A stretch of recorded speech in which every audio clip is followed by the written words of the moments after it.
Okay, gravitation चल रहा था हम लोगों का। आ जा भाई जल्दी जल्दी आ। लेट क्यों अबे? लेट क्यों आज? तुझे पता है ना सैटरडे मेरी छुट्टी होती है और मैं टाइम से आता हूँ, पता है ना? पीटाई करूंगा, पीटाई। ओके, ग्रेविटेशन चल रहा था हम लोगों का, ठीक है ना? ग्रेविटेशन चल रहा था। यहाँ पे आ जाओ जल्दी जल्दी, मेरी बैग पड़ेगी, दिखाई नहीं देगा बेटा। यहाँ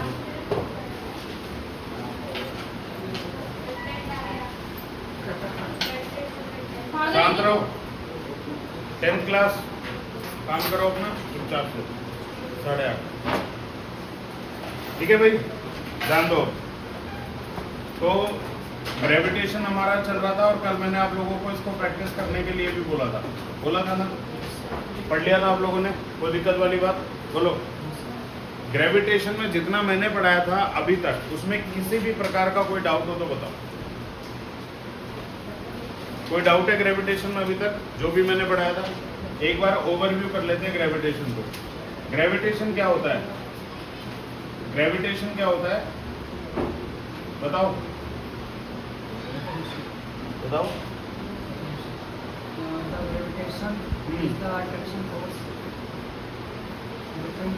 ग्रेविटेशन एक ऐसा फिनोमेना होता है जिसमें ग्रेविटेशनल फोर्स लगती है किसी भी ऑब्जेक्ट के ऊपर। क्या लगती है? Gravitational force. क्या लगती है भाई? ग्रेविटेशनल फोर्स, ठीक है। ग्रेविटेशनल फोर्स को डिफाइन किसने किया था? Sir Isaac Newton. क्या बोलोगे? Sir Isaac Newton. एप्पल वाली कहानी पता है ना आप लोगों को? बोलो भाई, पता है सबको? क्या हुआ था एप्पल वाली कहानी में? भाई साहब लेटे हुए थे और क्या हुआ था? एप्पल गिरा था। एप्पल गिरा था तो खाने की बजाय भाई साहब ने सोचा नीचे क्यों गिरा, ऊपर गिरना चाहिए था। यही हुआ था, ठीक है। तो भाई साहब ने इसके ऊपर रिसर्च कर डाली और निकाल दिया ग्रेविटेशनल फोर्स का एक लॉ। क्या निकाल दिया? लॉ, जिसको आप बोलोगे यूनिवर्सल लॉ ऑफ ग्रेविटेशन। क्या बोलोगे? Universal law of gravitation. Law of gravitation. कोई दिक्कत वाली बात? फटाफट से बता दो क्या होता है। क्या होता है यूनिवर्सल लॉ ऑफ ग्रेविटेशन? बेटा कल ही बताया है, दोबारा से मैंने परसों भी बताया था। क्या होता है यूनिवर्सल लॉ ऑफ ग्रेविटेशन? क्या होता है जल्दी से बताओ। किसी भी दो बॉडीज के ऊपर आकर्षित बल लगता है। और क्या होता है? और कुछ बताया था? वो फोर्स किसी के प्रोपोर्शनल होता है, कुछ ऐसा बताया था? Mahima, you are not study, this is not good, I am not gonna tolerate it. बताओ, मैंने आपको क्या बताया था यूनिवर्सल लॉ ऑफ ग्रेविटेशन में? कि जो आपका ग्रेविटेशनल फोर्स होता है वो डायरेक्टली प्रोपोर्शनल होता है दो बॉडीज के मासेस के। जैसे मैंने आपको बताया था कोई भी दो बॉडी है यूनिवर्स के अंदर, समझ में आ रही है? कोई भी दो बॉडीज है यूनिवर्स के अंदर और उनके सेंटर के बीच का जो डिस्टेंस है वो कितना है बेटा? r मान लो या d मान लो, कुछ भी मान लो, समझ में आ रही है? इस बॉडी का मास m1 है, इस बॉडी का मास m2 है, बताया था आप लोगों को। तो इनके बीच में एक फोर्स लगता है जिसको हम क्या बोलते हैं? Gravitational force. क्या बोलते हैं? क्या बोलते हैं? क्या बोलते हैं? ग्रेविटेशनल फोर्स, ठीक है। तो जो ग्रेविटेशनल फोर्स होता है इसको आप निकालोगे कैसे? जो ग्रेविटेशनल फोर्स होता है, ठीक है, वो डायरेक्टली प्रोपोर्शनल होता है इन दोनों बॉडीज के मासेस के प्रोडक्ट के। समझ में आ रही है? The gravitational force is directly proportional to the product of masses of these two bodies, that is m1 into m2। This is equation number 1। समझ में आ रही है? उसके बाद क्या होता है? यही ग्रेविटेशनल फोर्स इनके सेंटर के बीच की जो दूरी होती है, इनके सेंटर के बीच का जो डिस्टेंस होता है उसके स्क्वायर के इनवर्सली प्रोपोर्शनल होता है। क्या होता है? उसके स्क्वायर के इनवर्सली प्रोपोर्शनल होता है। तो मैंने इसको क्या बोलूंगा? This is inversely proportional to the r square. कोई दिक्कत वाली बात? तो ये दोनों क्या हो गया? ये second equation of gravitational force, ठीक है। पहले इक्वेशन में क्या था कि gravitational force is directly proportional to the product of their masses. कौन सा मासेस? ये दो बॉडीज का मास है जिनके बीच में ग्रेविटेशनल फोर्स लग रही है। कोई दिक्कत वाली बात? और यही gravitational force is inversely proportional to the square of the distance between their centres. समझ में आ रही है? हिंदी में क्या होता है कि जो आपका गुरुत्वाकर्षण बल होता है, ये दोनों पिंडों के मासेस का मतलब द्रव्यमान, ये दोनों पिंडों के द्रव्यमान के गुणनफल के क्या होता है? अनुक्रमानुपाती। क्या होता है? अनुक्रमानुपाती या समानुपाती। ठीक है। और इन यही ग्रेविटेशनल फोर्स यानी ये गुरुत्वाकर्षण बल जो होता है, ये दोनों पिंडों के केंद्र के बीच की दूरी के वर्ग के व्युत्क्रमानुपाती होता है। क्या होता है? व्युत्क्रमानुपाती होता है। कोई दिक्कत वाली बात समझ में आ गई यहाँ तक? तो ये दोनों इक्वेशन समझ में आ गई। दोनों इक्वेशन के अंदर ग्रेविटेशनल फोर्स की बात हो रही है। समझ में आ रही है? अब ये जो ग्रेविटेशनल फोर्स है ना आपका, ये इन दोनों के सेंटर के बीच के इनवर्सली प्रोपोर्शनल होता है। इसीलिए बोला जाता है कि ग्रेविटेशनल फोर्स आपका इनवर्स स्क्वायर लॉ फॉलो करता है। कौन सा फॉलो करता है? Inverse square law. कौन सा लॉ? ठीक है। यहाँ से आप क्या बोलोगे? Gravitational force. कौन सा force? Gravitational force follows inverse square law. कौन सा लॉ बेटा? Inverse square law. लो नहीं होता बेटा, लॉ होता है। लॉ अंग्रेज क्या होता है? लो नहीं, लो का मतलब होता है लो, कोई सामान लो। लॉ क्या? ठीक है, प्रैक्टिस करिए। ठीक है ना? तो ग्रेविटेशनल फोर्स क्या होता है? Inverse, it follows the inverse square law. कोई दिक्कत वाली बात, कोई परेशानी वाली बात यहाँ तक समझ में आ गई? ठीक है। और यही ग्रेविटेशनल फोर्स क्या होता है? Directly proportional to the product of their masses. ठीक है। और डायरेक्टली प्रोपोर्शनल को आप हिंदी में समानुपाती भी बोल सकते हो और अनुक्रमानुपाती भी बोल सकते हो। ठीक है। इनवर्सली प्रोपोर्शनल को आप क्या बोलोगे? व्युत्क्रमानुपाती। तो ग्रेविटेशनल फोर्स क्या होता है? दोनों पिंडों के द्रव्यमान के गुणनफल के समानुपाती होता है या अनुक्रमानुपाती होता है, और दोनों पिंडों के केंद्र के बीच की दूरी के व्युत्क्रमानुपाती होता है। कोई दिक्कत वाली बात? बोलो भाई, कोई परेशानी नहीं है ना यहाँ तक? और ये दोनों पिंडों के केंद्र के बीच की दूरी के व्युत्क्रमानुपाती होता है। ठीक है। इसीलिए इसको बोलते हैं कि ग्रेविटेशनल फोर्स आपका इनवर्स स्क्वायर लॉ फॉलो करता है। समझ में आ रही है? ये इनवर्स स्क्वायर में ना, ये इनवर्स है। आर का इनवर्स क्या होता है? 1/r। ठीक है ना? तो आर का स्क्वायर है, तो इसको बोलेंगे इनवर्स स्क्वायर लॉ। क्या बोलेंगे इसको? ग्रेविटेशनल फोर्स क्या फॉलो करता है? Inverse square law. कोई दिक्कत वाली बात? ये चीज मैंने बता दी थी आपको।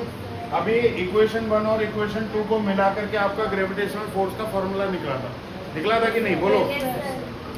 बोलो भाई। तो यहाँ से मैं लिखूंगा फ्रॉम इक्वेशन 1 एंड इक्वेशन 2। कोई दिक्कत वाली बात? फ्रॉम इक्वेशन 1 एंड इक्वेशन 2 जो आपका ग्रेविटेशनल फोर्स होता है is directly proportional to the product of their masses. ठीक है। Product of the masses of two bodies, और inversely proportional to the distance, inversely proportional to the square of the distance between their centres. कोई दिक्कत वाली बात? समझ में आई कि नहीं आई? बोलो, समझ में आई कि नहीं आई? तो यहाँ से आपकी फोर्स निकल गई। कोई दिक्कत वाली बात? अच्छा, अब ध्यान देना, अगर मेरा distance between the two bodies अगर इंक्रीज होता है तो मेरा ग्रेविटेशनल फोर्स क्या होगा? बोलो। अरे भाई बोलना, बारात में आएगा मेरी, अभी बाद में शादी है मेरी। ग्रेविटेशनल फोर्स क्या है? डिक्रीज होगा कि नहीं होगा?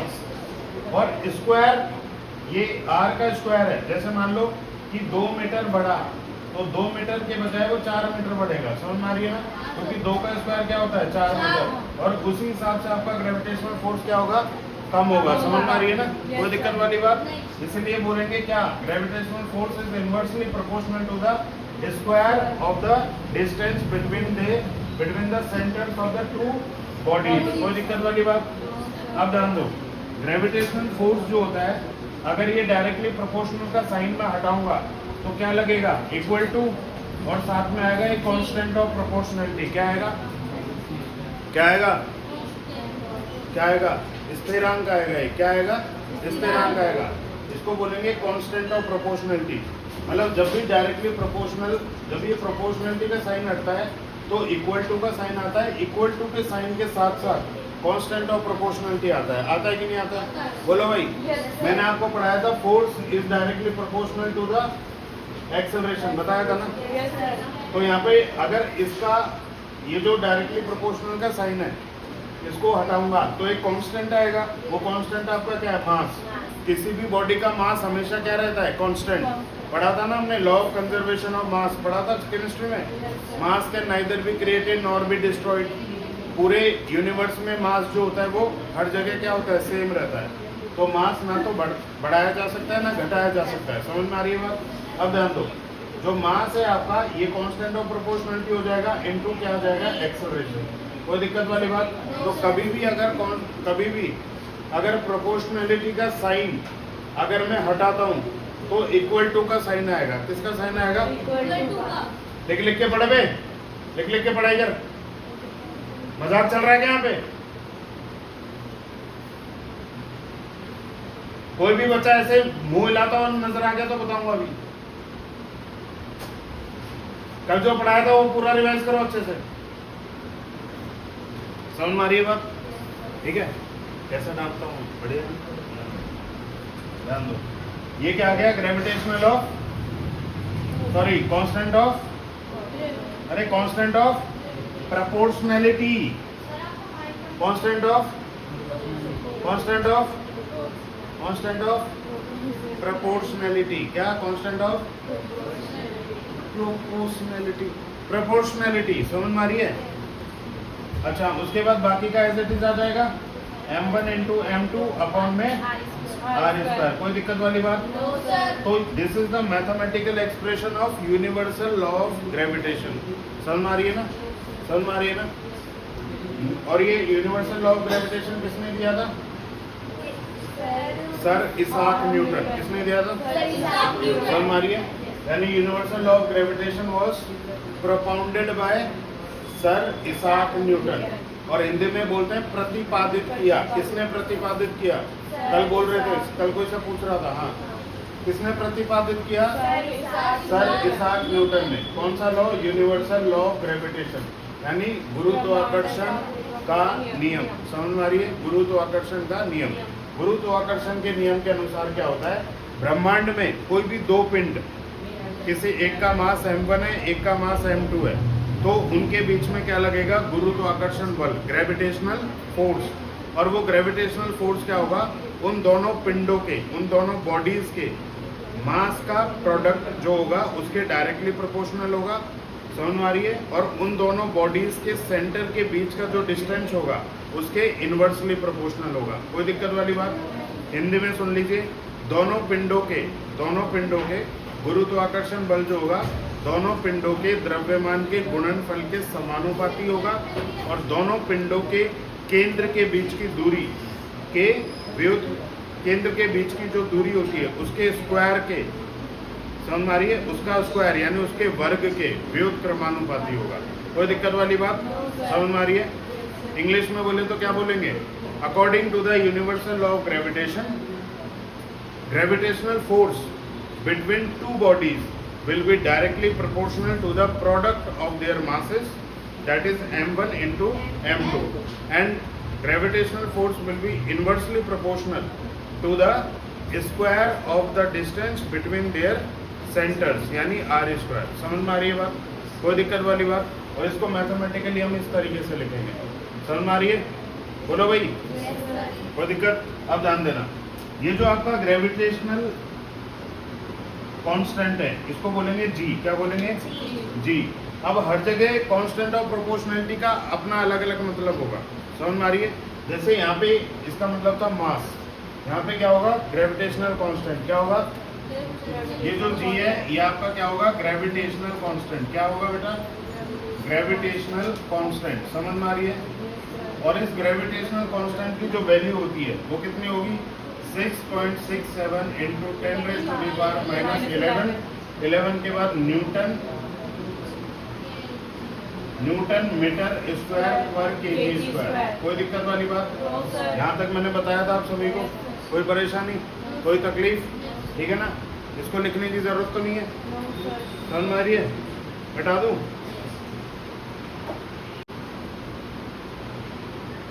कभी कभी आपसे एग्जाम में पूछेगा, क्या पूछेगा कि ये जो जी होता है, ये जो जी होता है इसका यूनिट क्या होता है? हाँ, बाद में पूछो। ये जो जी होता है इसका यूनिट क्या होता है, समझ में आ रही है?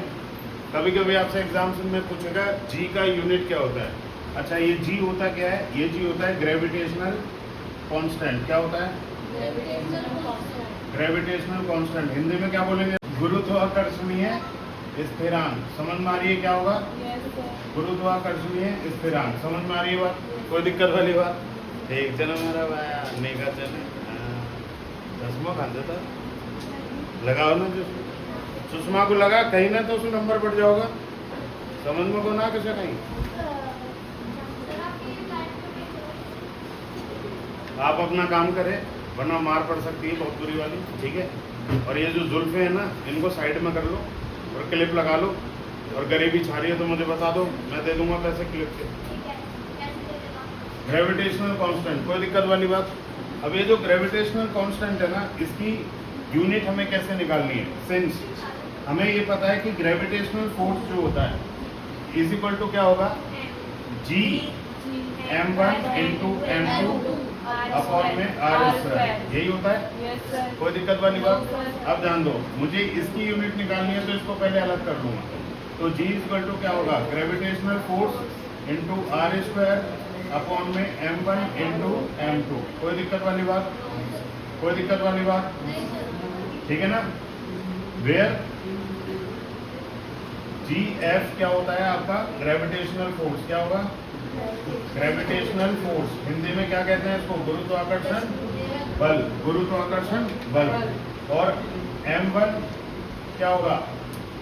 मास ऑफ फर्स्ट बॉडी। होगा कि नहीं होगा? Mass of first body. और m2 क्या होगा? Mass of second body. Mass of second body. Mass को हिंदी में क्या बोलेंगे भाई? द्रव्यमान। क्या बोलेंगे? द्रव्यमान। समझ में आ रही है? और आर क्या होगा? आर होगा distance between the centres of the two bodies. समझ में आ रही है? दोनों बॉडीज यानी दोनों पिंडों के केंद्र के बीच की जो दूरी होगी उसको हम क्या बोलेंगे? आर। क्या बोलेंगे? आर। समझ में आ रही है ना? अरे अभी तो बताया था, एक बॉडी दो बॉडी, ये सेंटर, सेंटर के बीच का दूरी क्या होगा? आर। क्या होगा? क्या होगा भाई? आर। इसका मास m1, इसका मास m2। तो इन दोनों के बीच कौन सा फोर्स लगेगा? और गुरुत्वाकर्षण फोर्स क्या होता है? अट्रैक्टिव होता है ना नेचर में। क्या होता है? अट्रैक्टिव यानी आकर्षित करता है। ठीक है, यहाँ तक बात समझ आई? अब जान दो, इसका मेरे को यूनिट निकालना है। मैंने आपको बताया था जो फोर्स होता है आपका, क्या? फोर्स। फोर्स यानी बल। फोर्स की इकाई क्या होती है? इकाई बोले तो यूनिट क्या होती है? फोर्स की यूनिट होती है न्यूटन। क्या होती है भाई? बोलो। बड़ी यूनिट न्यूटन होती है, छोटी यूनिट क्या होती है? डाइन। क्या होती है? डाइन। समझ में आ रही है ना? डायन नहीं होता, डाइन होता है। समझ में आ रही है? ठीक है ना? कोई दिक्कत वाली बात? तो स्मॉलर यूनिट क्या है भाई? स्मॉलर यूनिट क्या होता है? अरे बोलो। डाइन। और 1 न्यूटन के अंदर आपका कितना डायन होता है? 10 की पावर 5 डायन होता है। कितना होता है? कोई परेशानी, कोई तकलीफ? तो फोर्स की, अब ये ग्रेविटेशनल फोर्स है तो कोई फोर्स ही ना, बोलो। ग्रेविटेशनल फोर्स है तो फोर्स ही। तो भाई ग्रेविटेशनल फोर्स ही होता है, तो फोर्स की यूनिट क्या होता है? न्यूटन। तो यहाँ पे मैं क्या लिखूंगा? न्यूटन। क्या लिखूंगा? न्यूटन। उसके बाद आपका आर। आर क्या होता है?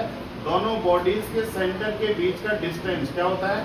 दोनों बॉडीज के सेंटर के बीच का डिस्टेंस। अब डिस्टेंस जो होता है उसकी ऐसा यूनिट क्या होती है? क्या होती है? मीटर। क्या होती है? मीटर। तो इसकी यूनिट में क्या लिखूंगा? मीटर। और सिंस मेरा आर का स्क्वायर है यानी डिस्टेंस का स्क्वायर है, तो मीटर का भी क्या हो जाएगा? स्क्वायर हो जाएगा।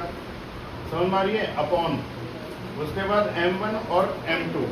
m1 का मास का यूनिट क्या होता है? किलोग्राम। क्या होता है? किलोग्राम। द्रव्यमान की इकाई क्या होती है? किलोग्राम। किलोग्राम। Very good. और उसके बाद इसकी यूनिट क्या होगी भाई? किलोग्राम। कोई परेशानी वाली बात? No sir. 2 बार मास है ना, यस तो सर। केजी इंटू केजी हो जाएगा। तो इसके बाद में क्या लिखूंगा? न्यूटन मीटर स्क्वायर पर केजी का क्या हो जाएगा? KG square. कोई दिक्कत वाली बात? नो तो सर। ये इसकी क्या हो जाएगी? यूनिट। यूनिट। अगर आपसे पेपर में 1 नंबर में या ऑब्जेक्टिव टाइप ऑफ क्वेश्चन में पूछेगा कि what is the unit of gravitational constant, तो उस केस में आप क्या बताओगे? क्या बताओगे? न्यूटन मीटर स्क्वायर पर केजी स्क्वायर। समझ मारिए, न्यूटन मीटर स्क्वायर पर किलोग्राम स्क्वायर। ये क्या है? यूनिट है इसकी। समझ मारिए। और कभी कभी आपसे इसका वैल्यू पूछ देगा, तो वैल्यू हमें पता है। वैल्यू कितनी है? 6.67 इंटू 10⁻⁻11 न्यूटन मीटर स्क्वायर पर केजी स्क्वायर। कोई दिक्कत वाली बात? No sir. कोई तकलीफ वाली बात? बोलो भाई, कोई परेशानी? बोलो बोलो। No sir. यहाँ तक कुछ समझ में नहीं आया तो पूछ सकते हो। इसको लिखो। इसको लिखवाया था मैंने? Yes sir. Yes sir. पक्का? Yes sir. ठीक है, बिठा दो इसको। अब बेटा इसके बाद अगर ये चीजें नहीं आई ना, बहुत मार मारो। समझ में आ रही है ना? ये तीसरी बार पढ़ा रहा हूँ, कल भी पढ़ाया था मैंने कॉपी में, बताया ना?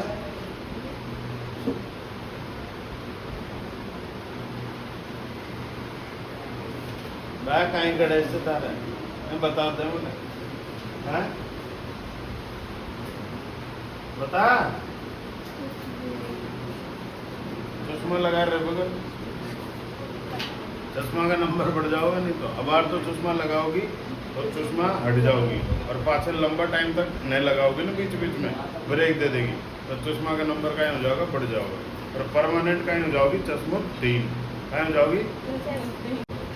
ठीक है भाई? ठीक है सर। क्या नाम है तेरा? क्यों? तो फायदा है ना तेरा, गांव जाके भी तो क्लास ले सकती है। ठीक है ना? अब ध्यान देना, और गांव में जितने लोग मिले चैनल सब्सक्राइब करवाइए। ठीक है? अभी बताऊंगा, अभी रिवील करेंगे। ये बात हो गई हमारी। नेक्स्ट ध्यान दो बेटा, चुप। काम कर ले, मारूंगा नहीं। हाँ, अगला है एक्सेलरेशन ड्यू टू ग्रेविटी। इसको हिंदी में क्या बोलते हैं? गुरुत्वीय त्वरण। क्या बोलेंगे? समझ में आ रही है बात? बोलो भाई। क्या नहीं दिख रहा? चलो, ये वीडियो के 2 पार्ट होंगे। अब ये पार्ट यहाँ से अलग मिलेगा। एक्सेलरेशन ड्यू टू ग्रेविटी, कोई दिक्कत वाली बात? एक्सेलरेशन ड्यू टू ग्रेविटी जो होता है, इसको हिंदी में क्या कहते हैं? क्या कहते हैं भाई? तेरे को मैंने क्या बोला था, कहाँ बैठने का है तेरे को? तो वहाँ पीछे क्यों बैठा? आज तो बैठ जा, कल से यहाँ बैठेगा। समझ गया? हाँ, छोटे बाड़े से तो वहाँ कहीं जाए, कहीं है। Acceleration due to gravity. Acceleration due to gravity को किससे डिनोट किया जाता है भाई? किससे डिनोट किया जाता है? जी से। Small G. Small G, capital वाला जी जो होता है वो क्या होता है? Gravitational constant. और ये वाला जी कौन सा होता है? Acceleration due to gravity. समझ में आ रही है बात? एक्सेलरेशन ड्यू टू ग्रेविटी, कोई दिक्कत वाली बात? और एक्सेलरेशन ड्यू टू ग्रेविटी का अगर वैल्यू कैलकुलेट हम करते हैं तो वो कितना निकल के आता है? कितना आता है बताया था मैंने? 9.8 मीटर पर सेकेंड स्क्वायर। अच्छा, इसकी यूनिट मीटर पर सेकेंड स्क्वायर क्यों हुई? क्योंकि ये क्या है? एक्सेलरेशन है। क्या है ये? एक्सेलरेशन। और एक्सेलरेशन की यूनिट क्या होती है? मीटर पर सेकेंड स्क्वायर। बताया था ना मोशन चैप्टर में, बताया था? बोलो भाई, बताया था, कोई दिक्कत नहीं है। एक्सेलरेशन ड्यू टू ग्रेविटी यानी जी बराबर क्या होता है? 9.8 मीटर पर सेकेंड। कैलकुलेशन में सुविधा करने के लिए, ठीक है, फॉर इजी कैलकुलेशन हम कभी कभी एक्सेलरेशन ड्यू टू ग्रेविटी को 10 कंसिडर करते हैं, क्योंकि 9.8 को राउंड ऑफ कर देते हैं। क्या कर देते हैं? Round of. तो राउंड ऑफ करने से ये क्या हो जाएगा? 10 मीटर पर सेकेंड स्क्वायर। क्या हो जाएगा भाई? लेकिन आपको जब तक क्वेश्चन में ना दे रखा हो कि take G is equal to 10 metre पर सेकेंड, क्वेश्चन में जब तक ना दे रखा हो तब तक आपको 10 मीटर पर सेकंड नहीं लेना है। अगर क्वेश्चन में दे रखा हो तभी आपको 10 मीटर पर सेकंड लेना है, और अगर क्वेश्चन में ना दे रखा होगा तो कितना लोगे? 9.8 कितना लोगे? 9.8 कितना लोगे? 9.8 कितना लोगे? 9.8 क्या? हलवा पूड़ी मीटर पर सेकंड। क्या? मीटर पर सेकंड। ठीक है भाई साहब, समझ में आ रही है?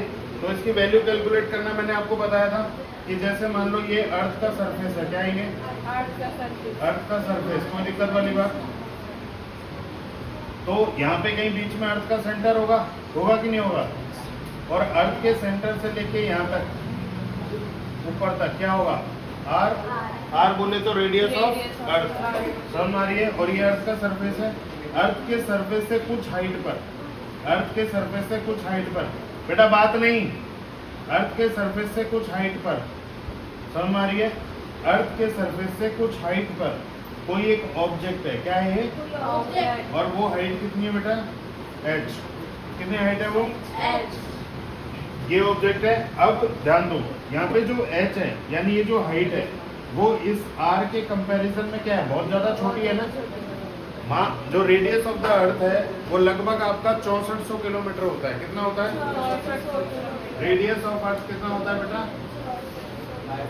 रेडियस ऑफ अर्थ यानी पृथ्वी की त्रिज्या, हिंदी में पृथ्वी की त्रिज्या लगभग कितनी होती है? 6400 किलोमीटर। कोई दिक्कत वाली बात? कितनी होती है? समझ में आ रही है? तो 6400 किलोमीटर बहुत ज्यादा डिस्टेंस है ना। तो आपका ये सेंटर है। मैंने क्या बोला था कि कभी भी ग्रेविटेशनल फोर्स में जो डिस्टेंस कंसीडर करते हैं हमेशा दो बॉडीज के सेंटर के बीच का करते हैं। अब इसके सेंटर के बीच का डिस्टेंस और इसके सेंटर के बीच का डिस्टेंस वो क्या हो जाएगा? r प्लस h हो जाएगा। ये वाला r जोड़ेंगे, अर्थ का सेंटर यहाँ पर है ना भाई? अरे नहीं समझ आ रहा? अर्थ का सेंटर यहाँ पर है, इस वाली बॉडी का सेंटर यहाँ पर है, तो यहाँ से लेके यहाँ तक की दूरी कितना हो गया? h हो गया, और ये क्या हो गया? r हो गया।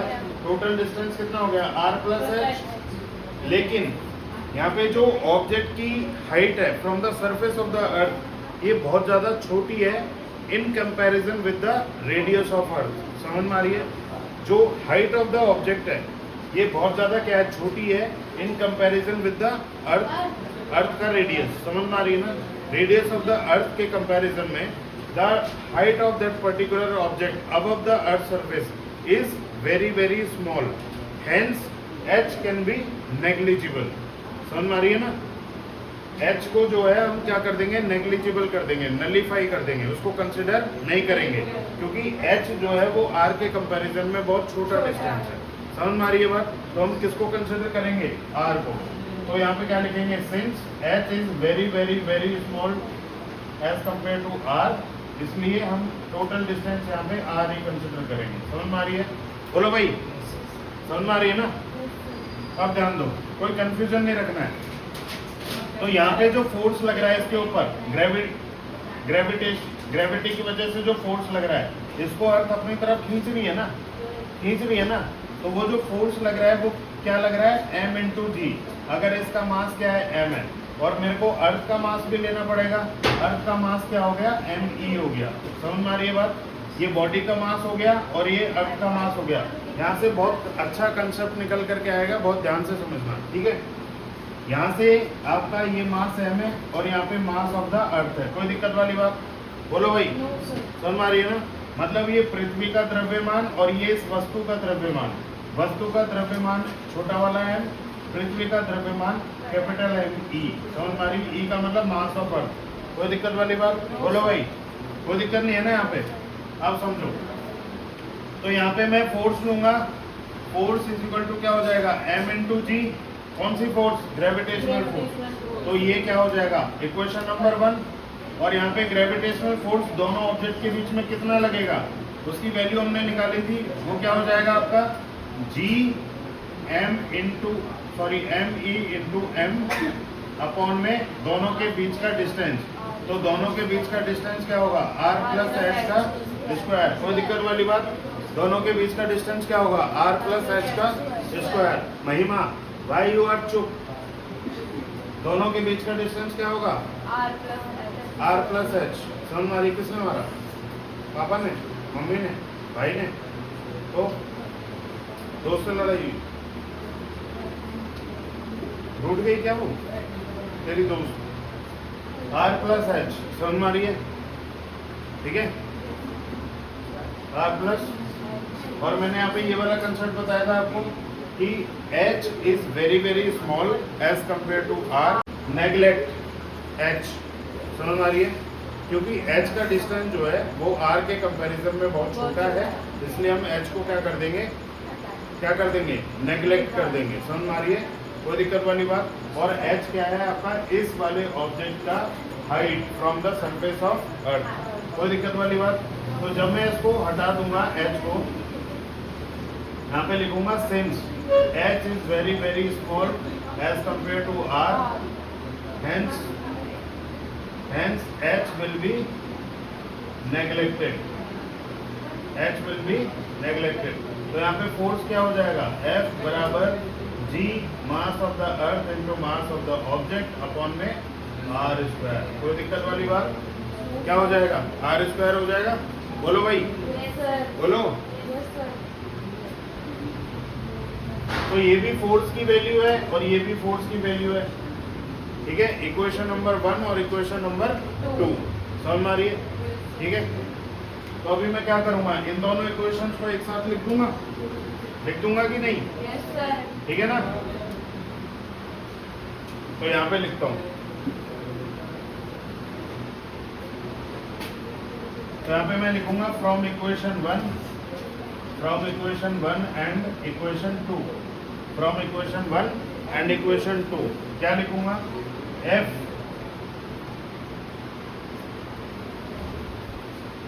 mg m into g is equal to g mass of the earth into m upon में r स्क्वायर। ये लिख दूंगा? बोलो भाई, लिख दूंगा ना?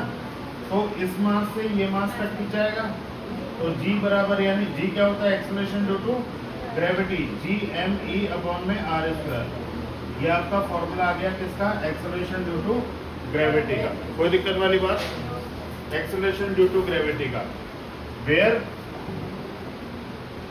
g क्या होता है आपका? Gravitational constant. क्या होता है? Gravitational constant. वैल्यू कितनी होती है? वैल्यू कितनी होती है? वैल्यू कितनी होती है? वैल्यू कितनी होती है? 6.67 इंटू 10⁻⁻11 न्यूटन मीटर स्क्वायर पर केजी स्क्वायर।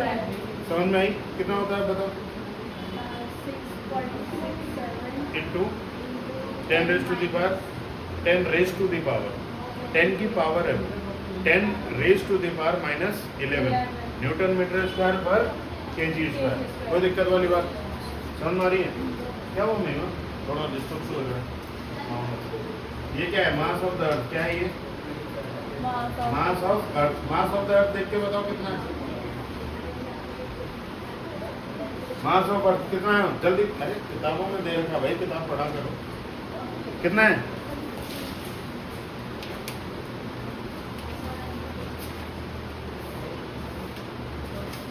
वाह, बहुत बढ़िया। तुम्हारे जैसे बच्चे हो जाए ना तो मजा ही आ जाए।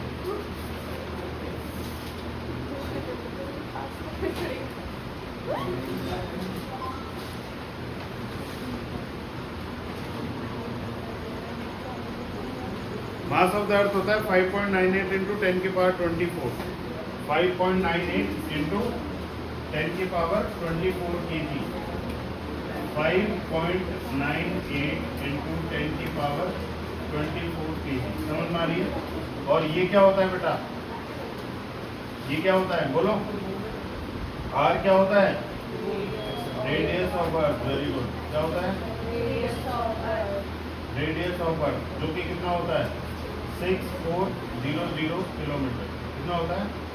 6400 किलोमीटर। कोई दिक्कत वाली बात? No, sir. लिख लो उसको। यहाँ से लिखना स्टार्ट करो जल्दी।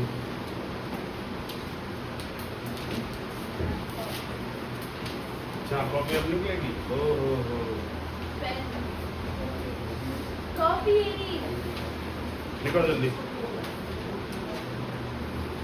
अच्छा, यहाँ से ना अब ये कंसेप्ट बनेगा कि एक बॉडी है जिसका मास 150 ग्राम है, एक बॉडी है जिसका मास 250 ग्राम है। अगर दोनों को सेम हाइट से छोड़ा जाए तो कौन सी बॉडी नीचे आके पहले गिरेगी? क्या बोला था फिर से?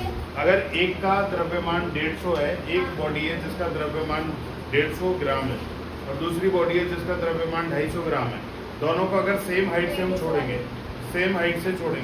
तो कौन सी बॉडी सबसे पहले गिरेगी? दोनों साथ में गिरेंगी। दोनों साथ में गिरेगी। Very good. कई लोग समझोगे जिसका मास ज्यादा है वो पहले गिरेगी, समझ में आ रही है ना? जिसका मास ज्यादा है वो पहले गिरेगी, है ना? ऐसा समझ रहे होंगे आप लोग। तो वो ऐसा नहीं होता। दोनों को अगर सेम हाइट से छोड़ोगे, तो दोनों साथ में गिरेगी। दोनों साथ में गिरेगी। कैसे गिरेगी बताऊंगा, ठीक है ना? क्योंकि मास दोनों का हर जगह क्या रहता है? सेम रहता है। ध्यान दो। पंखा।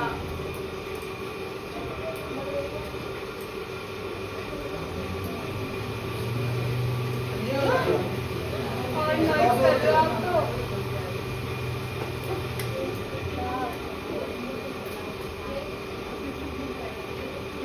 जागरण कितने बजे आएंगे आप? हाँ सर, जागरण में कितने बजे आएंगे? बाद में हमको